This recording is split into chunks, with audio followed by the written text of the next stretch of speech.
ჩვენ ამ შედარებას გავაკეთებთ იმას, რომ ალუმინა საბჭოთა რეპრესიის დროს ადამიანებს ისე ასახლებდნენ და ესე ვთქვათ, ხრებდნენ, რომ არასამართლებდნენ. ამ შემთხვევაში ჩემი სასამართლო პროცესები იმართება, მე რომ ფორმალურია, მაშინ არაფერი არ იქნება. მზია ამაღლობელის სასამართლო პროცესი, რომელიც სულ რაღაც საათ ნახევარი გაგრძელდა 31 მარტისთვის გადაიდო.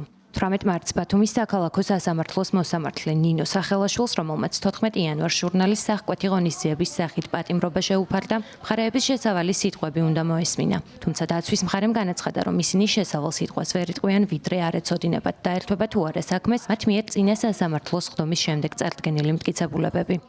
სხდომაზე მზია ამაღლობელის ადვოკატებმა მოსამართლის აცილების შუამდგომლობაც დააყენეს. ადვოკატების განმარტებით ნინო სახელაშვილს შესაბამისი იურიდიული განათლება არ აქვს და ამასთან მზია ამაღლობელის უკანონო დევნაში მონაწილეობის გამო ევროკავშირის რამდენიმე ქვეყანაში შესვლა ეკრძალება. მოსამართლემ ჟურნალისტის უფლებადამცველების შუამდგომლობა არ გაიზიარა, თუმცა თავადვე დაადასტურა, რომ სისხლის სამართლის კვალიფიკაციით განათლება არ აქვს. მისი განმარტებით არ არსებობს კანონი, რომელიც ამის გამო სისხლის სამართლის საქმის განსჯას კრძალავს.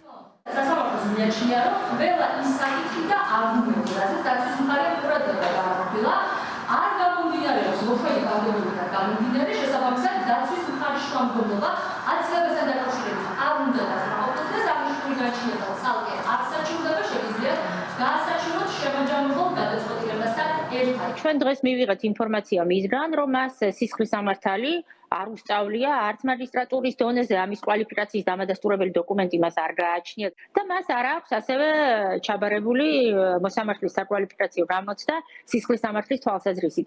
ხლა რატომ არის ეს მნიშვნელოვანი? იცით, ნებისმიერი მხარისთვის და დაცვის მხარისთვის რასაკვირველია, მნიშვნელოვანია მოსამართლეს აქვს კი შესაბამისი ცოდნა და კვალიფიკაცია იმ საკითხებში, რაზეც ჩვენ პროცესზე ვსაუბრობთ, ხომ?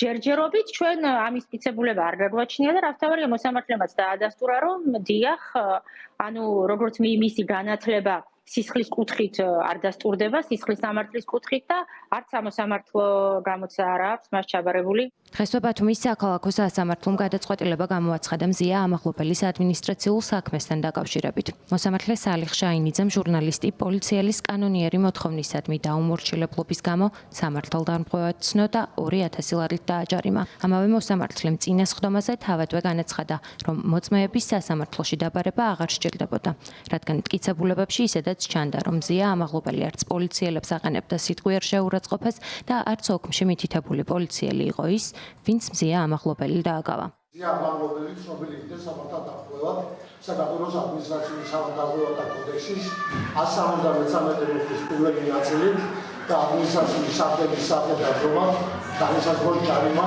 2000 ლარის ოდენობით სახელმწიფო ბიუჯეტის შესაბამისად. სიმსხვილია.